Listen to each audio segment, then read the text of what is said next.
Bismillahirrahmanirrahim. Assalamualaikum warahmatullahi wabarakatuh.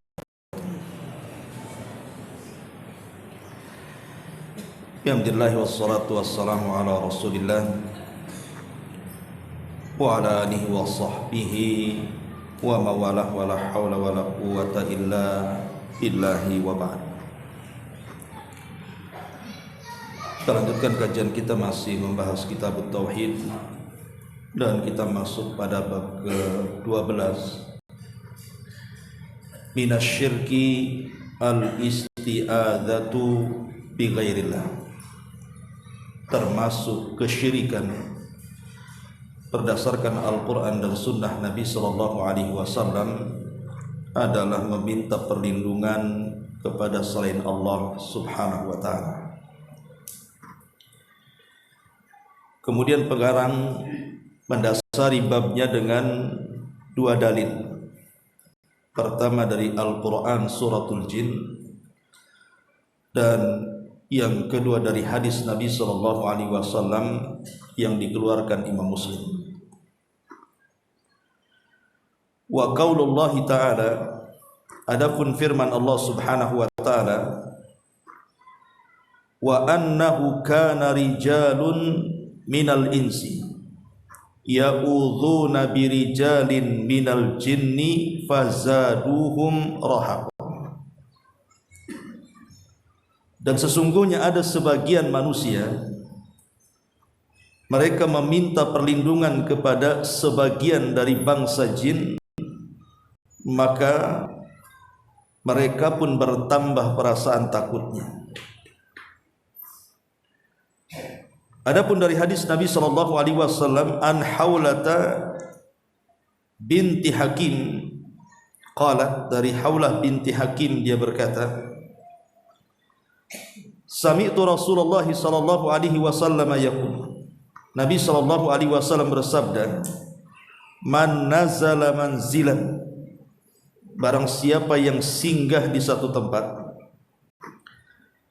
faqala, dan dia mengatakan, a'udzu bi kalimatillahi tammati min syarri ma khalaq, aku berlindung dengan kalimat-kalimat Allah yang sempurna dari kejahatan apa yang ia ciptakan. Lam yadurrahu syai'un hatta yartahila min manzilihi dzalik, maka tidak akan memadaratkan sesuatu apapun kepada dia sampai dia berpindah dari tempat itu. Hadis ini dikeluarkan Al-Imam Muslim. Baik. Ma'asyiral muslimin wal muslimat rahimani wa rahimakumullah. Bab ini menjelaskan kepada kita tentang kesyirikan, bahkan bisa mencapai kepada syirkul akbar. Bukan syirik kecil lagi, tapi syirkul akbar, syirik besar. Artinya bisa mengeluarkan pelakunya dari Islam, dan kalau dia mati maka dipastikan masuk neraka dan dikekalkan di dalamnya, dan semua amal solehnya tidak bermanfaat sedikit pun bagi dia. Artinya bahwa syirkul akbar ini sangat bahaya. Lah di antara syirkul akbar adalah al-isti'adzatu bi ghairillah, seseorang berlindung kepada selain Allah Subhanahu wa ta'ala. Sebenarnya berlindung kepada selain Allah Subhanahu wa ta'ala itu ada tiga macam yang disebutkan oleh para ulama. Pertama, berlindung kepada selain Allah Subhanahu wa ta'ala kepada yang hidup dan dia sanggup untuk melindunginya, maka meminta perlindungan kepada orang yang masih hidup dan sanggup memberikan perlindungan, itu hukumnya boleh-boleh saja. Seperti umpamanya di zaman Nabi Sallallahu Alaihi Wasallam ada seorang wanita anak pejabat, dia mencuri. Kemudian dilaporkan pencuriannya kepada Nabi sallallahu alaihi wasallam. Akhirnya Nabi sallallahu alaihi wasallam memutuskan untuk dipotong tangannya, walaupun dia anak putrinya pejabat. Akhirnya kemudian keluarganya, disebutkan dalam hadis itu, ista'adzat, meminta perlindungan kepada bi Ummi Salamah, dengan Ummu Salamah. Dan Ummu Salamah adalah istri Nabi sallallahu alaihi wasallam, tetapi oleh Nabi sallallahu alaihi wasallam ditolak lebih daripada Ummu Salamah untuk supaya orang itu tidak dipotong tangannya, menunjukkan bahwa setiap kriminal kalau sudah sampai di tangan hakim maka tidak bisa dibatalkan. Akhirnya kemudian karena tidak bisa lewat Ummu Salamah, maka mereka mencari orang yang bisa didengar Nabi. Mereka meminta kepada Usamah ibn Zaid.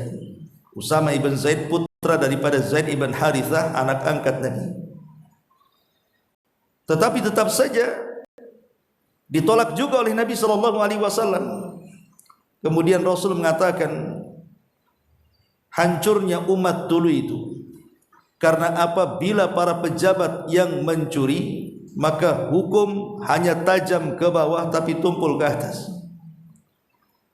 Tapi kalau yang mencurinya orang biasa, orang fakir, orang miskin, maka hukum itu terbalik. Syahidnya di sini adalah Nabi sallallahu alaihi wasallam tidak menyalahkan keluarga ini meminta perlindungan kepada siapa? Ummu Salamah, kan begitu. Maka diambil istimbat dalil bahwa kalau kita meminta perlindungan kepada orang dan dia masih hidup dan dia sanggup melakukannya, maka isti'adzah seperti ini dibolehkan, tidak ada masalah. Sama dengan peristiwa ketika Abu Mas'ud Al-Badri radhiyallahu anhu, dia marah kepada budaknya, kemudian dipukullah budaknya Abu Mas'ud Al-Badri ini. Rupanya di belakang Abu Mas'ud ini ada Nabi sallallahu alaihi wasallam, dia tidak sadar. Lah budak yang dipukul ini tiba-tiba mengatakan, a'udzu billahi summa a'udzu bi Rasulillah. Aku berlindung kepada Allah dan aku minta perlindungan kepada Rasulullah sallallahu alaihi wasallam. Maka Nabi sallallahu alaihi wasallam yang ada di belakang Abu Mas'ud Al-Badri mengatakan kepada Abu Mas'ud di belakang itu, wahai Abu Mas'ud, sesungguhnya Allah subhanahu wa ta'ala lebih sanggup lagi untuk membalas apa yang kau lakukan kepada budak itu. Kaget dia, rupanya pas melihat ke belakang ada Nabi. Maka dia pun kemudian minta maaf kepada Rasul dan dia berjanji untuk tidak memukul budaknya. Kata Nabi sallallahu alaihi wasallam, merdekakan budakmu sekarang. Akhirnya dia pun merdekakan budaknya. Lihat bagaimana budak ini meminta perlindungan kepada Nabi, kan? Dan Nabi sallallahu alaihi wasallam tidak menyangkalnya. Ini yang pertama. Kemudian yang kedua, meminta perlindungan kepada manusia, tapi dia tidak, ataupun kepada yang lainnya yang tidak sanggup melakukannya kecuali Allah subhanahu wa ta'ala. Meminta perlindungan kepada selain Allah yang ia tidak sanggup untuk melakukannya. Itulah yang dimaksud oleh pengarang kitab ini, di mana ada sebagian manusia itu meminta perlindungan kepada jin. Akhirnya jin itu menambah ketakutan kepada manusia dan kekufurannya. Surah jin ini, wa annahu kana rijalun minal jinni ya'udzuna birijalin minal ins ya'udzuna birijalin minal jinni fazaduhum rahaqa. Ini kan ada asbab nuzulnya, ikhwan. Jadi dahulu orang-orang jahiliyah itu, kalau mereka sedang safar, kemudian melintasi sebuah tempat yang menakutkan, angker bagi mereka, kalau lewat di situ langsung berdiri tuh bulu kuduknya, maka mereka menganggap bahwa di tempat itu ada pemimpinnya jin sebagai penunggu tempat itu.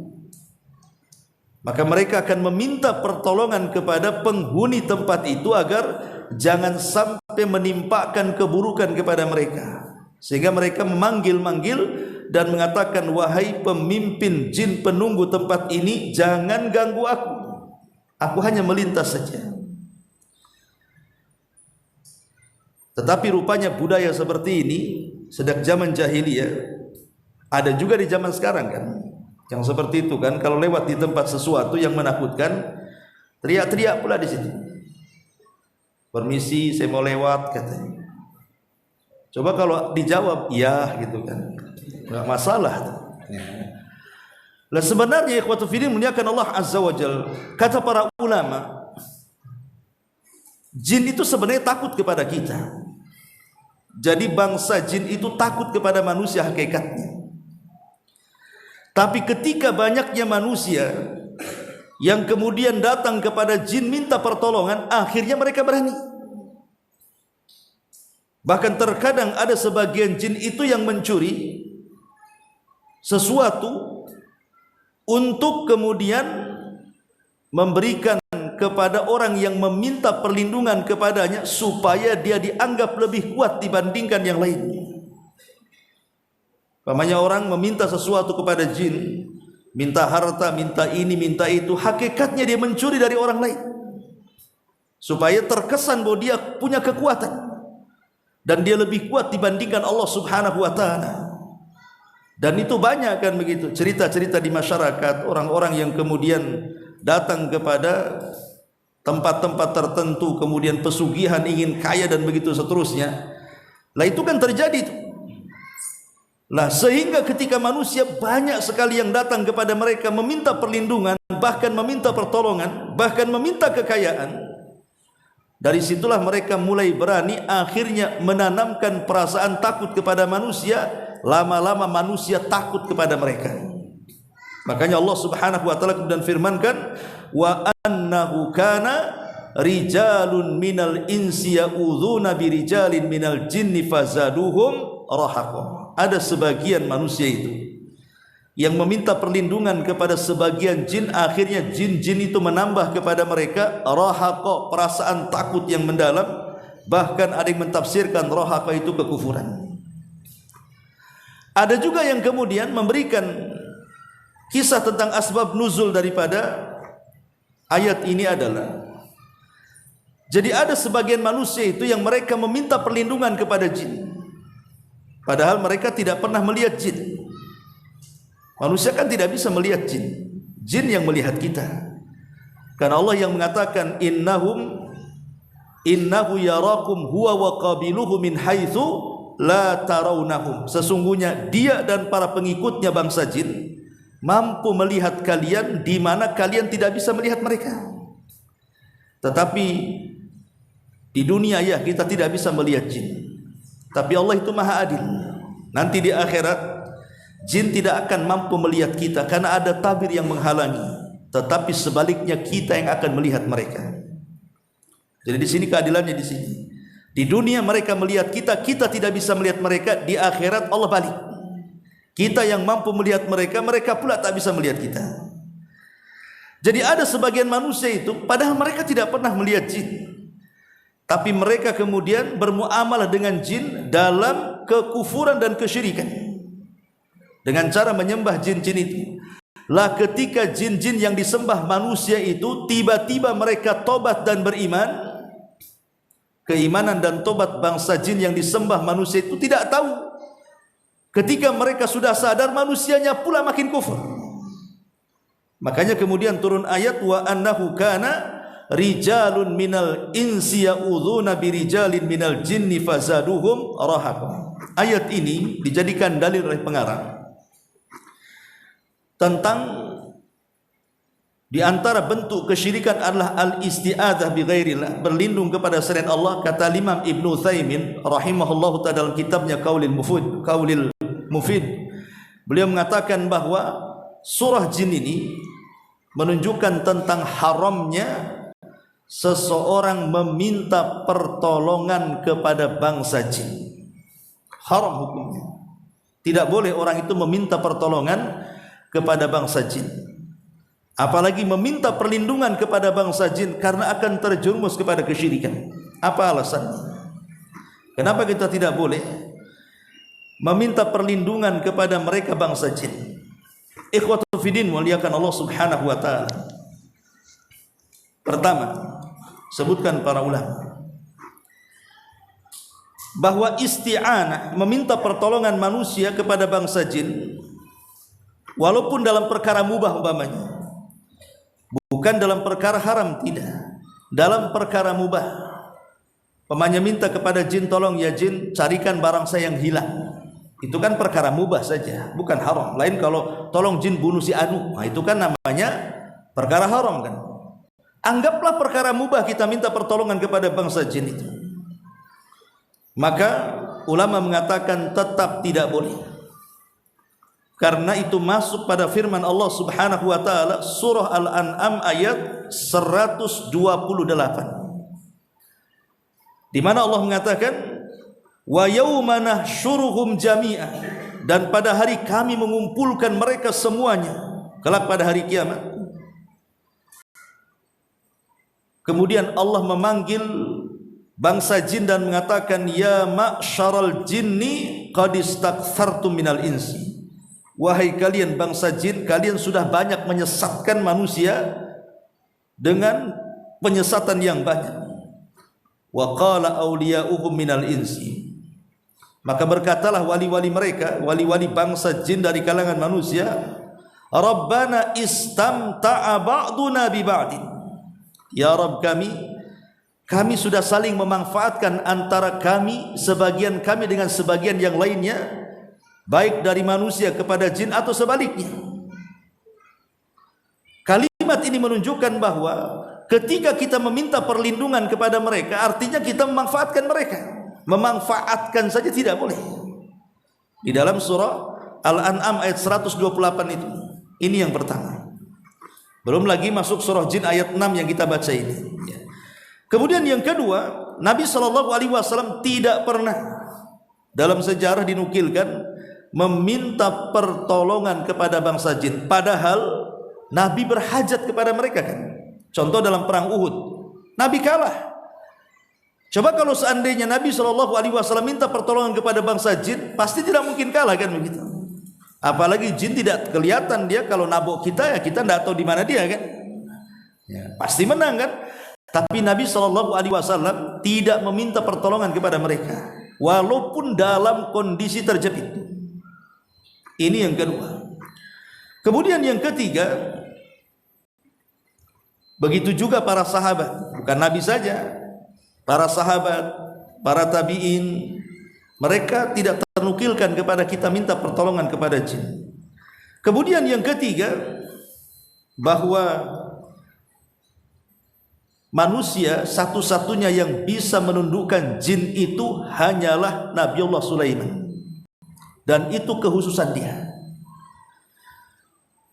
Nabi SAW satu hari pernah menangkap jin juga tuh dalam sholatnya, kan ada jin tuh yang ganggu Nabi.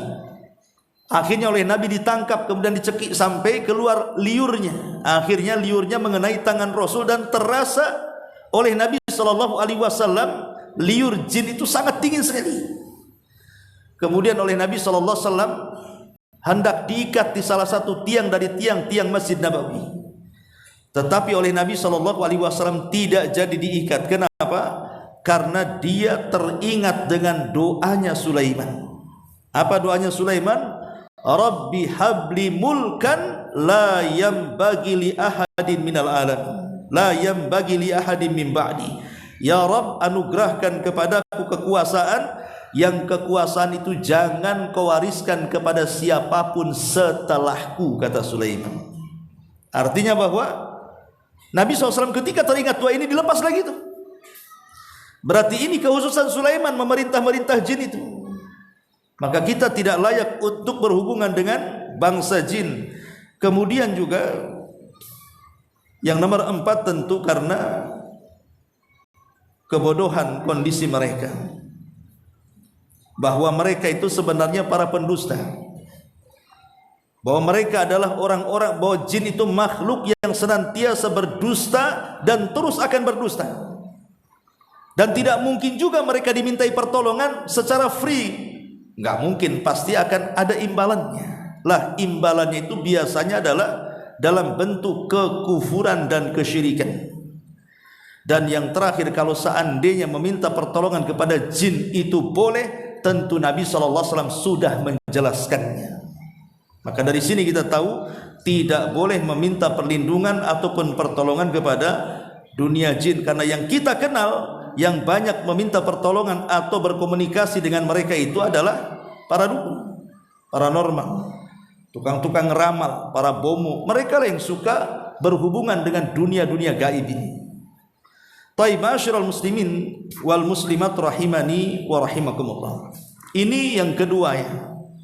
Tidak boleh meminta perlindungan kepada makhluk yang tidak sanggup melindungi kecuali kekhususan Allah. Allah saja yang bisa melindungi. Kemudian yang ketiga, meminta perlindungan kepada orang mati, atau meminta perlindungan kepada orang yang gaib yang tidak ada di depan kita dan dia tidak sanggup untuk melakukannya, dan memang tidak akan sanggup. Orang datang ke kuburan kemudian meminta-minta di kuburan, berdoa di kuburan, minta pertolongan, perlindungan atau apa namanya, tidak sanggup, mereka mati. Macam mana orang mati akan mengabulkan doa-doa kita? Mustahil. Orang mati tidak mungkin mengabulkan doa kita, apalagi memberikan perlindungan kepada kita. Maka dari sini kita tahu bahwa asal al-isti'adzah, meminta perlindungan itu tidak boleh diberikan kecuali kepada Allah Subhanahu wa taala. Dan itu banyak dalilnya di dalam Al-Qur'anul Karim dan hadis-hadis Nabi sallallahu alaihi wasallam. Ini yang pertama. Kemudian dalil yang kedua dari Haulah bintu Hakim. Haulah bintu Hakim ini adalah seorang wanita yang karenanya satu surat dalam Al-Quran, surah Mujadilah itu turun. Haulah bintu Hakim itu satu surat, surah Al-Mujadilah itu turun semua pada dia. Di mana ketika suaminya tiba-tiba mengatakan kepada Haulah bintu Hakim, anti ka dhahri ummi, engkau itu seperti punggung ibuku. Maknanya sudah enggak berasa gitu ya, sudah enggak ada cinta lagi. Kalimat seperti ini menurut tradisi jahiliyah itu talak. Akhirnya kemudian Haulah ini datang kepada Rasul dan mengatakan, Rasul, suamiku tiba-tiba marah kepadaku dan mengatakan engkau seperti punggung ibuku. Kata Rasul, itu kalimat talak. Maka Haulah bintu Hakim mengatakan, aku tidak mau cerai wahai Rasul. Bagaimana caranya aku menghubungkan lagi dengan suamiku? Lihatlah bagaimana diriku banyak anak, aku pun sudah tua, macam-macam lah. Karena Haulah ini percontohan wanita-wanita yang berakal. Padahal suaminya itu bukan suami yang ideal sekali. Dia ada sedikit gila suaminya. Kemudian juga kulitnya hitam. Ya bukan laki-laki yang tampan. Tapi kan orang dulu itu memang mencari jodoh rata-rata itu kan dijodohkan. Lain kalau sekarang kan cari jodoh lihat di Facebook gitu ya. Kalau orang dulu kan memang dijodohkan kebanyakan. Ya terkadang apa yang diinginkan orang tua anaknya nurut saja kan. Lah kebetulan Haulah mendapatkan jodoh seperti itu. Tapi setelah masuk Islam keduanya, maka Haulah menjadi wanita yang berakal, apapun kondisi suaminya diterima. Sehingga ketika kemudian Haulah ini melakukan sebuah kesalahan, tiba-tiba suaminya murka dan melayangkan kalimat seperti itu. Tapi Rasul tetap berpegang teguh kepada adat jahiliyah karena ketika itu belum ada hukum. Maka Rasul masih memegang tradisi itu. Kamu sudah mencerai dengan suamimu. Tapi Haulah terus berdoa sampai satu hari dia di hadapan Rasul, ada Aisyah di situ. Aisyah tidak bisa mendengar ucapan Haulah dengan Nabi, padahal di sampingnya. Ya. Rupanya disitulah turun surah Mujadilah menganggap bahwa dihar dalam Islam itu berbeda dengan talak. Ya talak-talak, ya dihar-dihar kan gitu ya. Turun surah Mujadilah ini. Makanya di masa Umar bin Khattab radhiyallahu an, ketika Umar kemudian jalan-jalan dengan Aslam pembantunya ke pasar, tiba-tiba ada wanita tua berteriak-teriak dan mengatakan ya Umair, ya Umar. Bayangkan, tidak mengatakan ya Amirul Mukminin, tidak mengatakan ya Umar, tapi mengatakan ya Umar. Umar itu kalimat tasghir, merendahkan. Ketika itu Aslam marahlah dan hampir menghardik wanita itu. Tapi Rasul mengatakan, Umar mengatakan, da'uha, biarkan. Kau tahu siapa wanita ini? Kata Aslam, aku tidak tahu. Maka Umar mengatakan, itulah wanita yang karenanya Allah turunkan satu surat dari 7 langit sana. Dialah Haulah bintu Hakim. Taib, itu biografi Haulah bintu Hakim. Lah Haulah bintu Hakim dia mengatakan, aku mendengar Nabi SAW bersabda, man nazala manzilan, barang siapa yang singgah di satu tempat. Manzilan ini dalam bahasa Arab nakirah, karena tidak ada alif lamnya, di situ ada tanwinnya.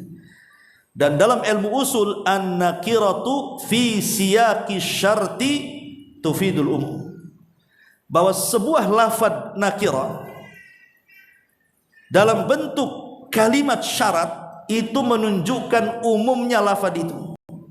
Berarti di sini, barang siapa yang singgah di satu tempat, tempat mana saja, baik Anda safar, baik Anda mukim, baik di rumah sendiri, baik di rumah orang lain, baik di rumah sewa, baik di tempat-tempat yang menakutkan, baik di daratan, baik di lautan, di mana saja, gitu maksudnya. Ini umum.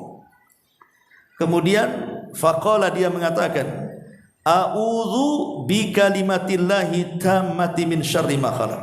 Aku berlindung dengan kalimat-kalimat Allah yang sempurna. Maksudnya di sini bertawasul dengan apa? Dengan nama-nama Allah dan sifatnya.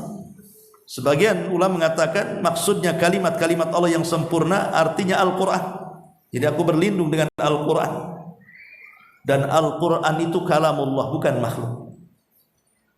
Al-Quran itu kalamullah, bukan makhluk. Artinya berlindung dengan kalam-kalam Allah dan sifat-sifatnya. Dari apa Nabi mengatakan min syarri ma khalaq? Dari keburukan apa yang Allah ciptakan. Makhluk yang Allah ciptakan itu ada 3 macam. Ada makhluk itu diciptakan Allah asyarrul mahad, artinya keburukannya 100%, tidak ada kebaikan. Seperti Allah menciptakan neraka. Neraka itu makhluk, tidak ada kebaikan sedikit pun di neraka itu.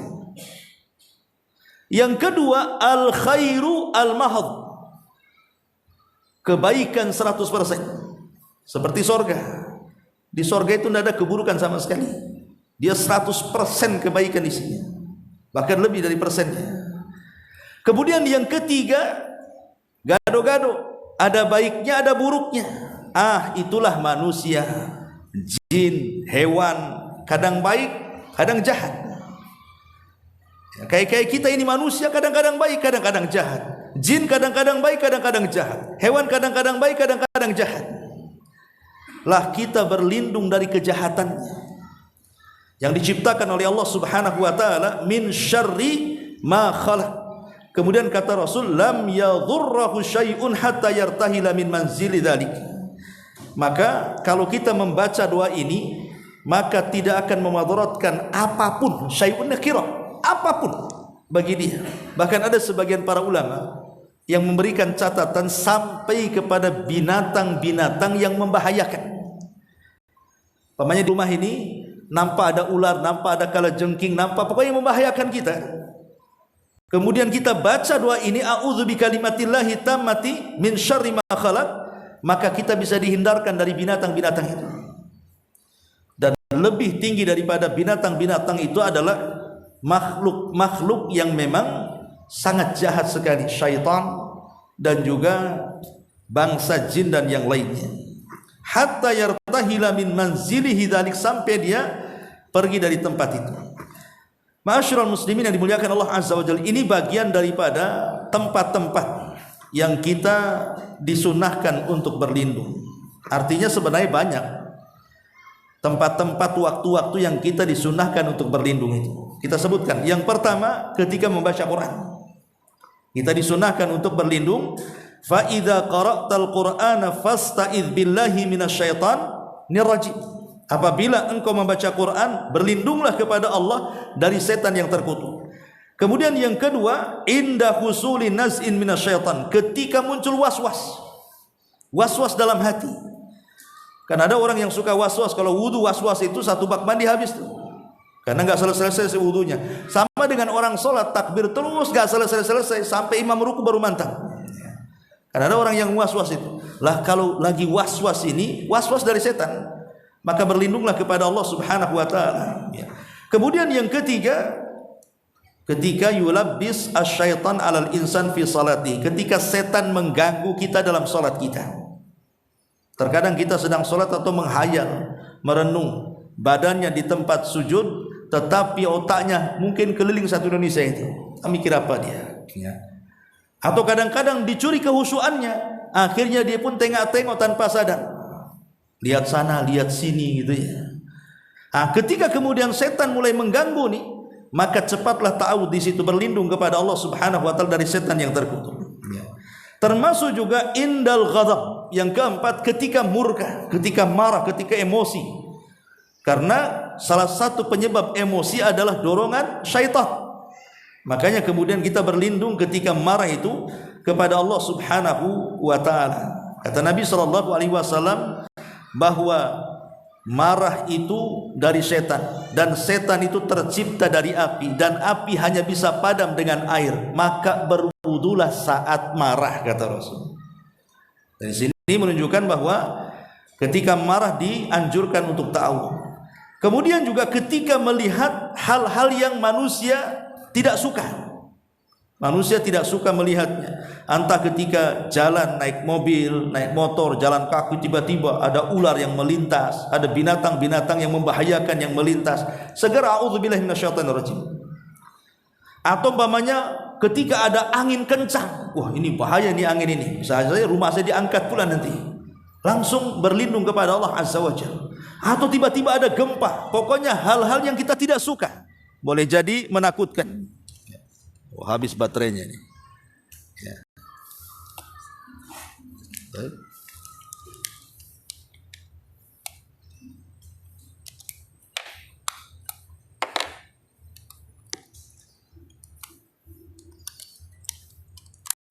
Baik. Kalau habis baterai apa? Tahu juga ya. Enggak lah ya, diganti aja. Ya. Kemudian juga yang nomor 6, inda dukhulil masjid. Bahkan ketika masuk masjid pun Nabi sallallahu alaihi wasallam mengajarkan a'udzubillahil azim wa biwajhihil karim wa sultanihil qadim minasyaitonir rajim. Kemudian juga yang nomor 7 adalah ketika mendengar suara keledai atau suara anjing tengah malam. Maka Nabi sallallahu alaihi wasallam menyuruh kita untuk ta'awudz karena mereka melihat syaitan. Ya. Kemudian juga yang selanjutnya ketika masuk kamar mandi, karena di kamar mandi itu gudangnya setan, komplit. Setan laki-laki ada di situ, setan perempuan ada di situ. Kata Nabi sallallahu alaihi wasallam, Allahumma inni a'udzubika minal khubthi wal khaba'is.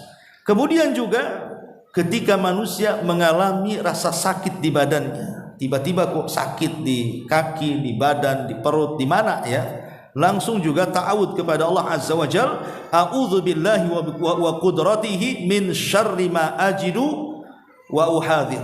Karena Nabi sallallahu alaihi wasallam dari hadis Utsman ibn Abil As bahwa ada seseorang yang mengadu datang kepada Nabi sallallahu alaihi wasallam, ada rasa sakit di badannya. Maka Rasul kemudian meletakkan tangan di bagian sakit itu, kemudian Rasul berlindung kepada Allah, a'udzubillahi wa qudratihi min syarri ma ajidu wa uhadhir. Kemudian juga kita disuruh untuk berlindung kepada Allah juga di waktu pagi, di waktu petang, bahkan menjelang tidur. Itu juga diajarkan Nabi sallallahu alaihi wasallam. Termasuk juga ketika mimpi buruk. Karena mimpi buruk itu dari setan. Mimpi itu kan ada 3. Satu, mimpi baik datang dari Allah dan bisa diceritakan kepada orang yang antum bisa percayai supaya mentakwilkan yang baik-baik. Yang kedua, mimpi buruk dan itu dari syaitan. Yang ketiga, mimpi karena banyak pikiran, itu disebut ghazwatun nafsi namanya. Ghazwatul fikri, perang batin karena banyak masalah ke bawah mimpi. Antum banyak hutang, kemudian mikir hutang, akhirnya ketemu dek kolektor dalam mimpi gitu. Oh, ketemu pula di sini. Padahal saya sudah menghindar. Ya. Contoh umpamanya, karena banyak mikir gitu. Ya. Itu juga bisa masuk dalam mimpi. Artinya bahwa ketika mimpi buruk, ya berlindung kepada Allah Azza wa Jalla, kemudian meludah ke kiri 3 kali. Termasuk juga kalau seandainya anak-anak kita punya anak-anak kecil, anak bayi, tiba-tiba tengah malam rewel, nangis begitu ya. Maka Nabi SAW pun mencontohkan agar kita berlindung orang tuanya, segera berlindung kepada Allah Subhanahu wa taala dan meminta perlindungan kepada anaknya, untuk anaknya kepada Allah Azza wa Jalla. Sebagaimana Hasan dan Husain pernah satu hari rewel kemudian oleh Nabi SAW meminta perlindungan kepada Allah agar Hasan dan Husain itu terjauh dari syaitan, binatang dan mata-mata hasad. Di mana Rasul mengatakan, inna abakuma kana yu'awwid biha Ismail wa Ishaq, a'udzu bikalimatillahi tammati min kulli syaitanin wa hammah wa min kulli ainin lamah. Ya. Sesungguhnya bapak kalian berdua, maksudnya Ismail dan juga Ishaq, juga pernah Ibrahim meminta perlindungan untuk mereka. Maka Rasul berhujah dengan itu, dia pun meminta perlindungan kepada Allah untuk Hasan dan Husain. Kemudian Nabi SAW mengatakan, a'udzu bikalimatillahi tammati, aku berlindung dengan kalimat-kalimat Allah yang sempurna, min kulli syaitan wa hamah, dari segala jenis setan dan binatang-binatang yang membahayakan, wa min kulli ainin lamah, dan dari setiap mata-mata yang jahat, yang hasad, yang akan menyakiti anak itu. Ini juga termasuk yang disyariatkan, ya, antum yang punya anak-anak bayi itu. Nah, ini diantara dan banyak juga tempat-tempat kita berlindung. Salah satunya berlindung dari jahanam, dari azab kubur, dari fitnah kehidupan dan fitnah kematian, dan juga dari fitnah kubur. Kata Nabi SAW, beliau suka membaca di akhir-akhir salat sebelum salam, Allahumma inni a'udzubika min adzabi jahannam wa min adzabil qabri wa min fitnatil mahya wal mamat wa min syarri fitnatil masihi dajjal, dan dari keburukan fitnah dajjal yang terakhir. Dan banyak, ataupun Rasul pun sering membaca Allahumma inni a'udzubika minal ma'tham wal maghrab. Ya Allah, aku berlindung dari kamu dari perbuatan dosa dan banyak hutang. Kemudian Rasul ditanya, apa engkau punya hutang wahai Rasul? Sehingga terus membaca doa itu. Tidak, kata Rasul, karena orang kalau suka hutang pasti dusta, dan kalau dia janji pasti khianat, kata Rasul. Makanya aku baca terus doa ini dalam setiap sholat. Intinya bahwa di sini, bahwa tempat-tempat berlindung itu bukan hanya sekedar di tempat-tempat yang nampaknya menakutkan, tidak, tetapi juga di tempat-tempat yang disebutkan tadi. Kembali kepada bab, ya.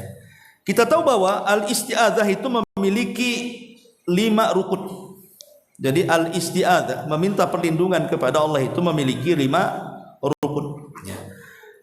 Yang pertama al-musta'idz, orang yang meminta perlindungan. Siapa? Orang yang beriman, yang mengucapkan isti'adzah. Ya, kita ini disebut musta'idz, ya. Kemudian yang kedua al-musta'adzu bih, yang dimintai perlindungan siapa? Allah, ya. Kemudian yang ketiga al-musta'adz minhu, dari apa kita berlindung dan minta perlindungan kepada Allah? Dari setan. Kemudian yang nomor 4 sigotul isti'adzah. Di sana ada lafaz-lafaz isti'adzah yang diajarkan, seperti a'udzubillahi minasyaitonir rajim yang ma'ruf, atau a'udzubillahil azim wa biwajhihil karim, atau a'udzu bikalimatillahi tammah, atau a'udzu biridhaka min sakhatik, dan banyak lafaz-lafaz yang diajarkan Nabi soal lafaz-lafaz perlindungan. Dan yang terakhir tujuan al-matlab alladzi min ajlihi yasta'idul muslim. Apa tujuannya kita meminta perlindungan kepada Allah? Pertama, meminta keselamatan dalam agama. Yang kedua, meminta keselamatan dalam dunia. Yang ketiga, supaya Allah memberikan kebaikannya kepada kita dengan terhindar dari segala jenis keburukan, baik dari setan atau waswasnya, baik dari makar-makarnya, baik dari madarat-madaratnya, ataupun manusia yang sekongkol dengan setan yang akan menjahati kita semuanya. Itulah disebut arkan al-isti'adzah namanya, rukun-rukun isti'adzah. Ada 5, ya. Ma'asyiral muslimin wal muslimat rahimani wa rahimakumullah. Adapun keutamaan isti'adzah sendiri adalah disebutkan para ulama, annaha ibadatun min ajallil ibadat wa ta'atun min a'zami ta'ah, bal hiya min haqa'iqi tauhidil ilahiyati, kama qala Allah azza wa jalla, qul a'udzu birabbin nas malikin nas ilahin nas, ila akhiril ayat. Di antara keistimewaan isti'adzah adalah isti'adzah itu sebuah ibadah bahkan semulia-mulianya ibadah. Dia sebuah ketaatan, bahkan semulia-mulianya ketaatan. Bahkan itulah hakikat daripada tauhid uluhiyah. Sebagaimana Allah Subhanahu wa taala berfirman, "Qul," katakan ya Muhammad, "A'udzu birabbin nas," aku berlindung dengan Rabbnya manusia, Malikin nas, Ilahin nas, raja bagi manusia dan ilah sesembahan manusia. Kalimat ilah disebut uluhiyah. Jadi makanya kemudian isti'adzah itu disebut kalimat yang sangat luar biasa. Taib ma'asyiral muslimin wal muslimat rahimani wa rahimakumullah. Kalau kita kemudian mengembangkan tentang bab ini di masyarakat kita dari surah Jin ayat 6 tadi, dan ada sebagian manusia yang meminta perlindungan kepada sebagian dari jin, akhirnya jin itu menambah kekufuran dan rasa takut. Kebanyakan muamalah manusia dengan bangsa jin itu umumnya di masyarakat kita itu adalah praktik-praktik perdukunan. Itu yang paling banyak. Ya, yang paling banyak adalah praktik-praktik perdukunan. Karena tidak mungkin seorang dukun, paranormal atau yang semacamnya, mereka membuka praktek perdukunan kalau tidak ada hubung kait dengan bangsa jin. Mustahil, kecuali kalau dukun palsu ya, atau dukun cabul, itu lain lagi. Tapi kalau dukun asli, tidak mungkin, kecuali pasti ada hubungan. Lah hubung kait inilah yang kemudian masuk pada surah Jin ayat 6 tadi. Lah orang-orang yang datang ke dukun dilibatkan oleh dukun. Akhirnya kemudian diberikan syarat-syarat yang menunjukkan syarat itu adalah perendahan diri manusia dan penghargaan kepada mereka bangsa jin dengan cara berkurban atau dengan cara melakukan ibadah-ibadah yang tidak disyariatkan, atau boleh jadi mungkin masuk pada dunia kekafiran dan kesyirikan. Nah, itulah dunia-dunia mereka. Makanya kemudian Allah Subhanahu wa taala dengan tegas mengatakan, fazaduhum rahaqa. Justru mereka itu akan menambah kekufuran dan rasa takut. Tadi saya katakan di mukadimah, asalnya mereka itu takut dengan kita. Tetapi sekarang terbalik, kita pula takut dengan mereka. Jadi sebenarnya kalau antum lewat di sebuah tempat yang menakutkan, antum yakin mereka takut. Tapi masalahnya takut ketemu takut kan, jadi berani. Maksudnya begini, kalau seandainya kita ini lewat di sebuah tempat yang menakutkan, apa kata Rasulullah? Fala tubali, jangan kau pedulikan, kan itu hadisnya. Jangan kau pedulikan. Kemudian katakan bismillah. Kata Rasul, kasih dua solusi di sini kan. Pertama, jangan kau pedulikan. Yang kedua, baca basmalah. Coba praktekkan kayak gitu. Jadi kalau lewat pemanya di sebuah tempat yang nampaknya menakutkan, jangan pedulikan. Yang kedua, baca basmalah. Kemudian lewat. Sebenarnya tidak ada masalah itu. Karena biasanya yang kemudian orang itu takut kepada dunia-dunia jin itu karena mereka mempedulikan dan tidak menyebut nama Allah. Bahkan sebagian mereka kemudian mencari-cari pula, melirik-lirik, ada apa? Cari-cari pula. Bahkan kemudian teriak-teriak, siapa itu katanya. Ngapain berdialog kan itu? Nggak ada gunanya juga, karena mereka itu tujuannya adalah menakut-nakuti kita supaya perasaan takut itu mengantarkan kepada kesyirikan, kekufuran, keharaman dan begitu seterusnya. Wallahu a'lam. Ini sudah isya juga. Apalagi saya juga ada acara, saya minta maaf juga. Subhanallah bihamdika, asyhadu an la ilaha illa anta, astaghfiruka wa atubu ilaik. Allahu ta'ala. Assalamualaikum warahmatullahi wabarakatuh.